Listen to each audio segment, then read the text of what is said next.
Actu ce matin, c'est le coup de froid. C'est pas moi qui le dis, c'est Nathalie Riouet qui dit coup de froid. Elle dit hop, la main sur le thermostat et sur les radiateurs pour remonter la chaleur à l'intérieur.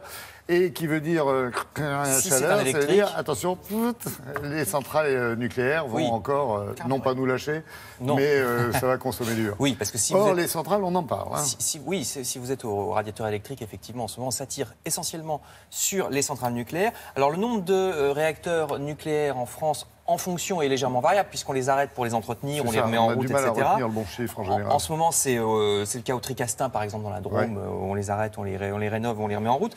Alors, grosso modo, regardez, sur l'année, disons qu'il y a 58 réacteurs nucléaires en fonction en France, qui sont répartis sur 19 centrales nucléaires. Donc, ça fait 3 réacteurs par centrale en moyenne. Il y en a de 2 à 4 en général. Alors, vous allez voir une carte où se trouvent les centrales françaises, y compris celles qu'on est en train de démanteler. Par exemple, en Bretagne, vous voyez Brennilis, dans le Finistère. Alors, elles sont toujours au bord de la mer ou d'un fleuve parce qu'on a besoin de beaucoup d'eau pour refroidir. Les grandes tours que vous voyez, c'est les refroidisseurs. Vous remarquez qu'il n'y en a pas à Nice ou dans les Pyrénées parce que c'est des zones sismiques. Donc, il vaut mieux éviter ces zones-là quand on met une centrale nucléaire.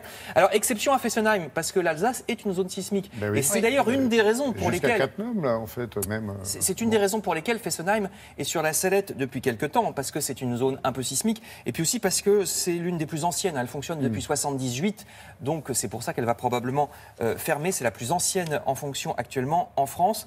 La plupart des centrales actuellement utilisées ont été mises en service plutôt dans les années 80. C'est vraiment la grosse décennie, vous allez le voir, jusqu'en 97 pour Chaux. Ça s'écrit chose dans les Ardennes, mais ça se dit Chaux.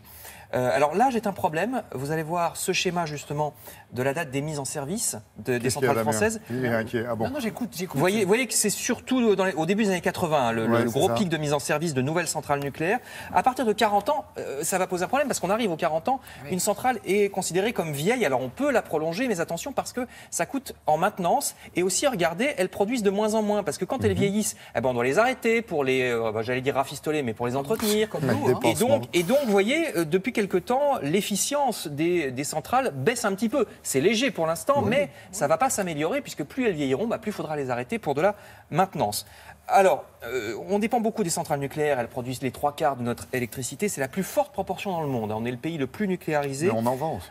On en vend aussi. En production, on est les deuxièmes après les Américains. Et on est largement devant les Japonais, les Russes, les Allemands.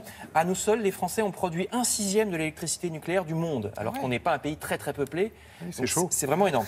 Vous allez voir un schéma historique, les dates de mise en service des différents réacteurs. Vous voyez que là, vraiment, ça a démarré, la mise en puissance, c'est dans les années 70 qu'on a démarré la nucléarisation de l'électricité française.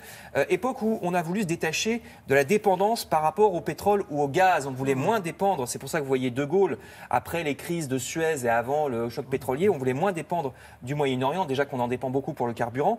Donc pour l'électricité, c'est pour ça que De Gaulle et ses successeurs ont lancé vraiment le programme nucléaire français. Alors les tout premiers réacteurs de 66 sont plus en service. Brennilis, par exemple, Brennilis en Bretagne n'est plus en service, mais c'est toujours en démantèlement, parce que Brennilis a fonctionné même pas 20 ans, mais ça fait 30 ans qu'ils sont en démantèlement. Donc c'est très très long, ça coûte en général plus cher que ce qu'on croyait quand on démantèle les centrales nucléaires.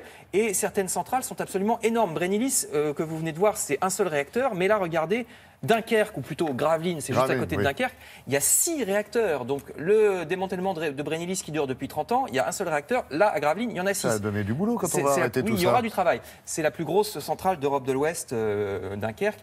Alors, combien ça coûte exactement le démantèlement? Je ne vais pas rentrer dans les querelles d'experts parce qu'ils ne sont jamais d'accord. Si, mais j'ai des estimations qui vont du simple au triple.